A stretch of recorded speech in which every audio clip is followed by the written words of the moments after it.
Okay. What we'll do is we'll start to take questions. If you have a question for Pam, you can go ahead and put it in the chat window. And Pam, while we're waiting, as kids are gathering their thoughts and the grown-ups are adding it to the chat, just a couple of things for you. Number one, what did you do when you got stuck? So you were pretty much self-taught. So how did you kind of figure things out? Because I know that a lot of us are programming and sometimes we get stuck and we're not sure exactly what to do. And then if you could, at the end, because I see a question coming in, tell us a little bit more about Women Who Code. Okay. So getting stuck is totally normal and it's fine. I think the best way I learned is by failing. You know, people think that you always have to know exactly what you're doing and doing it right. But what is great about programming and why I enjoyed learning it in school is that I can see the results right away. So I know if I did something wrong, I can change it and go back and look at what I did wrong. So if I got stuck on something and I wasn't sure what to try, I would just try everything, you know, until it started to make sense. And it's totally okay to do that with a computer. That's one of the reasons I liked studying computer science in college, was that I could write a program and see the results right away and learn from my mistakes before I, you know, submit an assignment, submit a project. Whereas when I was at first studying physics, because I wanted to study astrophysics and work for NASA, it was a lot of theorizing and writing problems down without seeing the results ahead of time. And for me, that was a lot slower. And programming on a computer is like immediate gratification.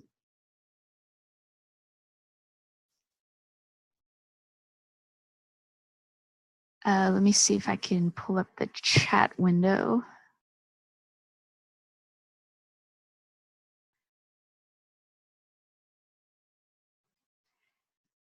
Okay.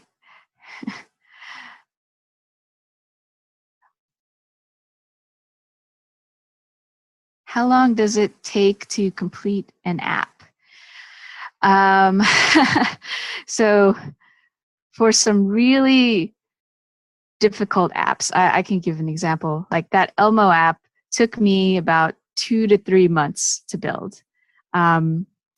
It's really, it looks pretty like straightforward on the surface. You're tracing letters, you're playing videos, but when you get down to it, I'm programming everything that's happening on the screen. So detecting the touch on your screen, if it's within the right lines, and also like timing it to trigger a video to play at the exact moment that you get everything right.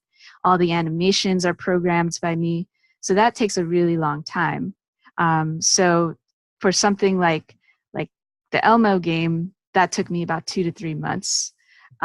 Usually it all varies in how complicated the app is. I've done projects where the changes were so little that it could be done in a month. Usually it's a little more than 2 months most of the time.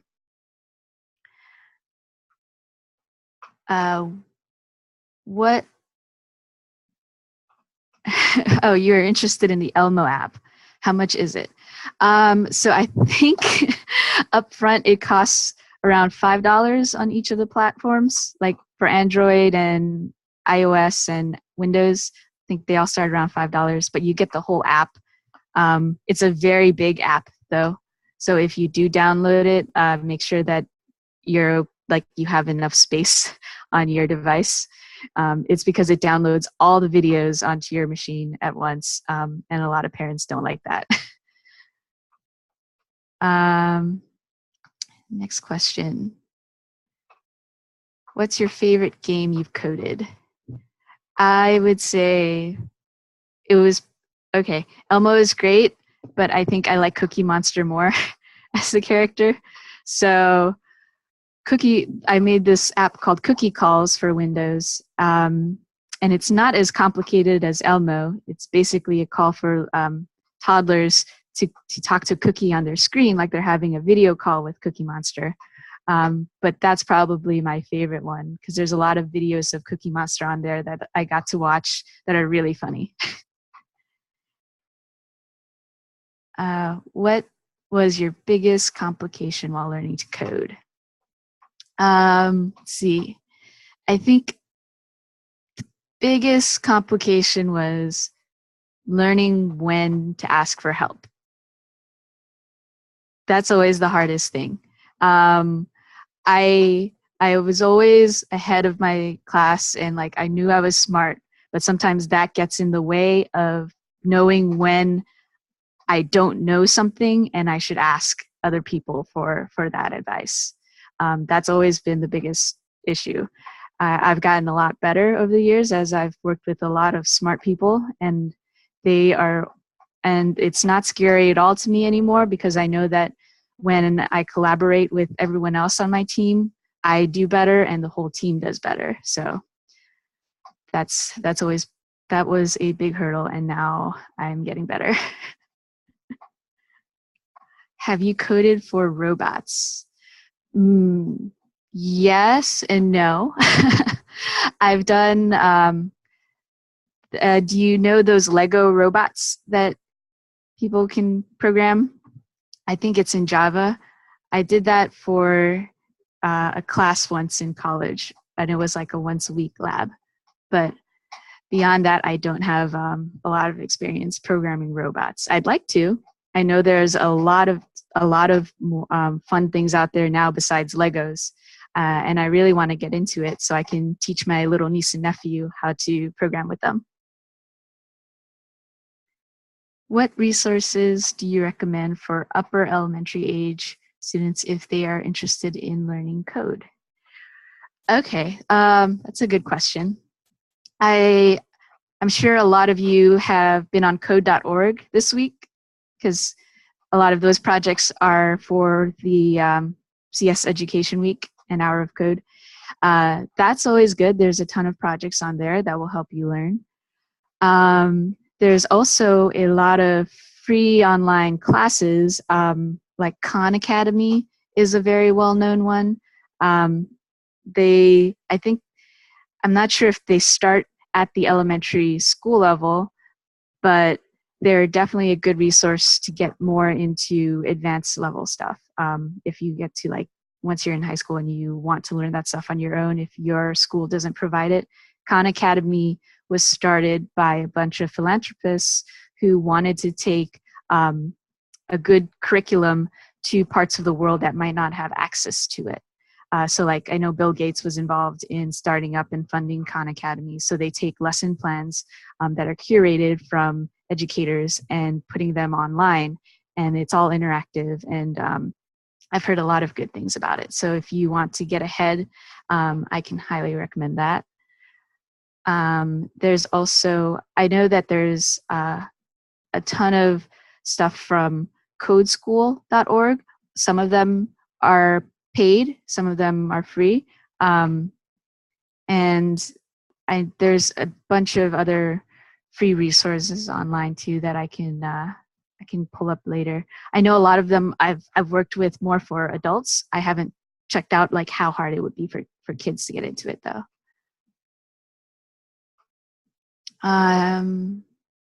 What is your favorite part of your job? My favorite part, I really love just programming. So sitting at my computer and being able to solve a problem at the end of the day, if I'm working on something that was really hard a couple hours ago and then I solve it by the end of the day, it feels so great, right? You know, when you're trying really hard at a homework problem or you're playing a video game and you finally beat that level, and it's very satisfying. You can see your work doing exactly what you want on the screen. What coding language do you find is the hardest to learn? Oh, okay. The hardest, I think a lot of people will probably say C is difficult. They do teach that in college still because it's the backbone for a lot of systems that you see in the world today. There are definitely harder languages, but the most common language that is still probably at the hardest level is C. And there are variations from that have made it a lot easier. There's C++. I work in something called C#. Macs have something called Objective-C. So a lot of languages kind of like grew from this family of this parent language called C. And that's still probably harder because it's not as advanced as some of the newer languages today. Do you test the apps before you release them? If so, how do you test them? Yes, of course I test them. I always have to test them before I hand it off to a client. And then when I do that, they also test it. So there's two types of tests in the development world. There's something called unit tests, which is really just coded tests. So we can write code to test other code. And that is a big industry as well. Like a lot of developers starting out might start out as test engineers instead of software engineers because they're not writing the code to run the software. They're writing the code to run the tests to test the software. And that can be very interesting and fun as well. And that's a whole nother aspect to software development. But sometimes I'll write those tests, and sometimes I'll just test it by hand, click on all the visual elements I see to make sure they work, and then handing it off to my client, like Sesame Street. They'll download the app and run it and test everything to make sure it works. And why do I like coding so much? I think I already answered that. Was just it's always very satisfying to work on a problem and then finish it and see it work at the end of the day. It's a lot of fun. Have you heard of Code Combat? Would you recommend it? I have heard of Code Combat. I haven't tried it. It sounds like a lot of fun to learn by making it a game. I think that's the premise, is you are challenging, you're learning by like playing it as a video game to try to win these challenges, and then you learn some things along the way. I haven't tried it, but I've heard a lot of good things, so I guess I could recommend it. How many games did you make? Do you need to code songs into your games? What is the hardest part of your job? So I've made really 3 games so far, if you count the NASA one as a game. It's an educational app. And then there's the 2 for Sesame Street that I've made. Actually, I guess I could say 4. There's a web game that's built in Flash that I helped with this year. That's for the Federal Trade Commission. So it's a game that's to teach kids about advertisements and how to look out for them and understand advertisements. So they use it in schools, I guess. That's the most recent one. That was coded in Flash, which Flash is like what you see, like if you watch videos used to be all programmed in Flash, and you see it all in your browser. So Flash runs in your browser. So this was a game that ran in your browser. So that's the newest one. The hardest part of my job, I guess, is knowing when to stop working. I guess I like it so much, and I get to work from home, which everyone assumes is like, oh, that's great. I have so much time for myself if I'm at home. But I'm really just working all the time because I work from home. Because there's no like door. There's a door I can leave through, but I'm not leaving the building to stop work. I'm still in the house that I do work in, even when it's the end of the day. So I always feel like I want to work. Do you work with other people or by yourself? So I do work with a lot of other people on every project. My current one, I have a team of 3 developers and like 4 project people who manage everything else. They do design, and they do just how the the game or like how the app is going to work. So there, I always work with a lot of people. We communicate all online. We use Skype or Join Me or something like this, which is Zoom. We talk to each other on video cameras every morning to give an update for where we are, and we always ping each other virtually. So I'm never, alone and in a quiet space. I am by myself, but there's always someone I'm talking to.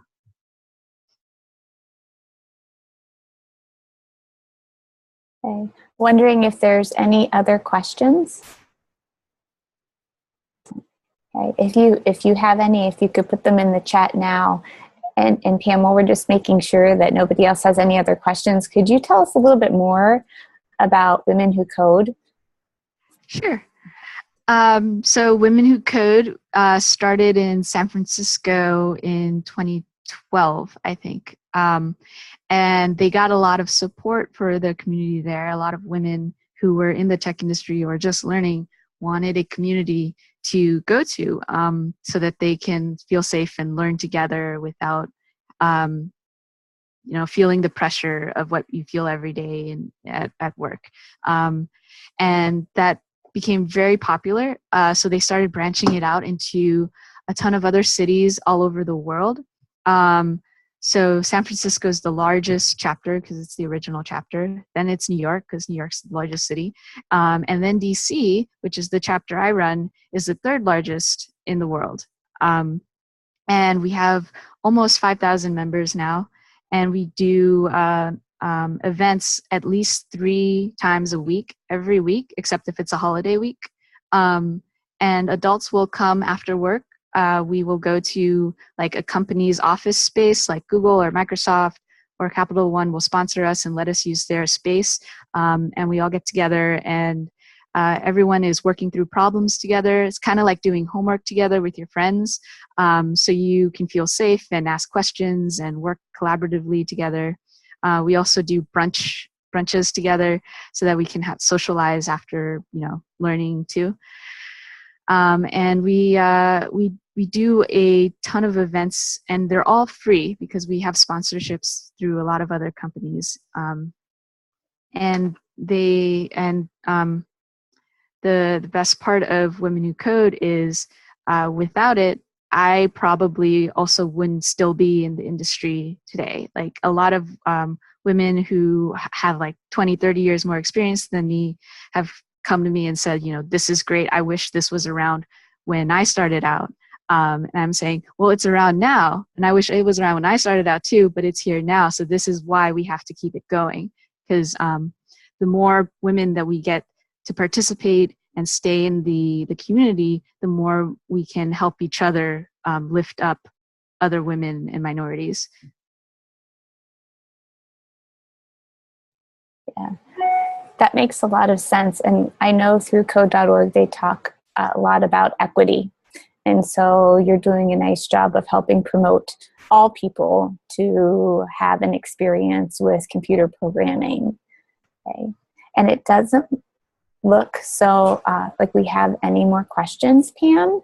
So I think what we could do, everybody, and I know that your audio is muted because it would be awful if we were all unmuted, but you can give her a hand and she can kind of see you clapping.